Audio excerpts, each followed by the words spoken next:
কীৰ্তন ভালপোৱা ল'ৰাকেইজনৰ সন্ধান নাই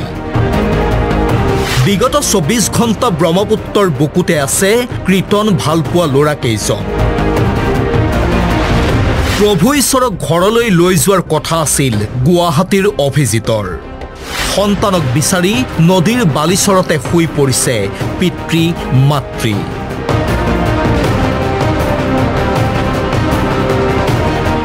বুধবাৰে কালিকা লাগিল গুৱাহাটীৰ খাৰঘুলিত ভক্তিকুটিৰ মন্দিৰ দৰ্শন কৰি প্ৰভুৰ সৈতে ব্ৰহ্মপুত্ৰত গা ধুবলৈ নমা ৫ যুৱক নিৰুদ্দেশ হৈ পৰিল বুধবাৰে নিশা পৰ্যন্ত SDRF NDRFে চলালে অভিযান কিন্তু কোনো সন্ধান উলিয়াব নোৱাৰিলে বৃহস্পতিবাৰে পুৱাৰে পৰা পুনৰ চলিল অভিযান কিন্তু বাতৰি লিখা সময়লৈকে যুৱক কেইজনৰ কোনো সংসূত্ৰ উলিয়াব নোৱাৰিলে SDRF NDRFৰ উদ্ধাৰকাৰী দলে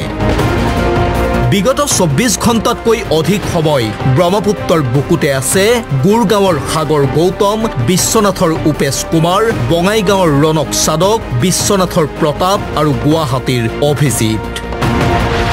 অপাৰেশ্যন কৰিছিলোঁ আমি ডাইভিং কৰিছিলোঁ আমাৰ SDF টিমে আৰু NDFও কৰিছিলে আৰু ইয়াত যেহেতু একো আমি সংযুক্ত নাপালোঁ সেইটো কাৰণে আগত অলপ আগৰ চাৰ্চি আৰু বহাই অলপ আগত চেক কৰিবলৈ গৈছে NDFও গৈছে SDFও গৈছে আৰু বৰ্তমান আমাৰ এটা টিম আহি আছে তাৰপিছত তেওঁলোকে আহি আকৌ এবাৰ ডাইভিং কৰিব আমি আকৌ ৰেস্কিউ অপাৰেশ্যন আকৌ আৰম্ভ কৰিম ইস্কনৰ ভক্ত আটাইকেইজন যুৱকে বুধবাৰে দৰ্শন কৰিছিল খাৰঘুলিৰ ভক্তিকুটিৰ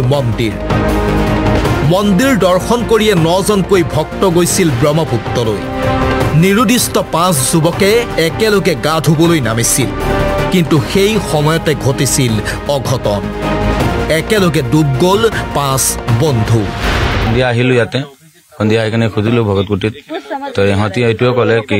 ৯জন আছিলোঁ ৯জনৰ ৪জন আছোঁ ৫জন মিচিং আছে বাকী একো ৰিপৰ্ট দিয়া নাই এয়া নিৰুদ্দিষ্ট গুৱাহাটীৰ অভিজিতৰ পৰিয়াল আজি পুৱাৰে পৰা তেওঁলোকে চাই ৰৈছে কেৱল নদীখনলৈ কিজানি বা তেওঁলোকৰ ল'ৰাটো উভতি আহেই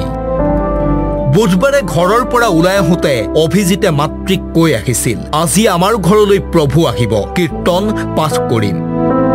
কিন্তু সেই অভিজিত প্ৰভুৰ সৈতে ঘূৰি নাহিল কীৰ্তন কৰি থাকে মাকে কৈ আছে এতিয়া গণেশগুৰিত কীৰ্তন কৰিছিল লাল গণেশক কৰিছিল কালি তেখেতে নিজৰ ঘৰত লৈ যাব কীৰ্তন কৰিবলৈ আছিল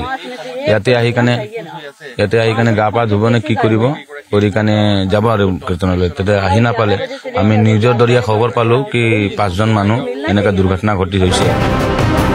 অভিজিতৰ মাতৃয়ে দাবী জনাইছে প্ৰভুৱে লৈ গৈছিল আমাৰ ল'ৰাটো প্ৰভু উভতি আহিল কিন্তু আমাৰ ল'ৰাটো উভতি নাহিল আমাক ল'ৰাটোৰ মৃতদেহ হ'লেও লাগিবই বিগত ২৪ ঘণ্টা ব্ৰহ্মপুত্ৰৰ বুকুতে সোমাই থকা ৫ যুৱকৰ ঘৰ কেইখনত এতিয়া কেৱল কান্দোনৰ ৰোল উঠিছে এয়া বঙাইগাঁৱৰ ৰণক সাদকৰ ঘৰখন কান্দি কান্দি ভাগৰি পৰিছে মাতৃ तो वृंदावन से कोई प्रभु लोग आए उनके साथ गया प्रोग्राम बना के वो लोग एक टीम गया था शायद 9 आदमी का मेरे को एकदम पता नहीं इस बारे में लेकिन बाद में पता चला मेरे को कल शाम को खबर आया इस्कॉन मंदिर से राम प्रभु बोल के है उन्होंने फ़ोन किया आप कहाँ हैं प्रभु मैं बोला हम दुकान में हैं बोला आप इमीडिएटली घर जाइए কিন্তু এই ৫ যুৱকৰ সৈতে প্ৰকৃততে হৈছিল কি সেয়া এতিয়ালৈ পোহৰলৈ অহা নাই অভিজিতৰ পৰিয়ালে দাখিল কৰিছে এজাহাৰ লতাশিল আৰক্ষীৰ তদন্তত পোহৰলৈ আহিব এই ঘটনা কাৰ ভুলৰ বাবে হ'ল ভক্তিকুটিৰ মন্দিৰ নে প্ৰভুৰ ভিডিঅ' জাৰ্নেলিষ্ট শ্যামলৰ সহযোগত হীৰকজ্যোতি কলিতা আসাম টক্স আপোচবিহীন অসম কণ্ঠ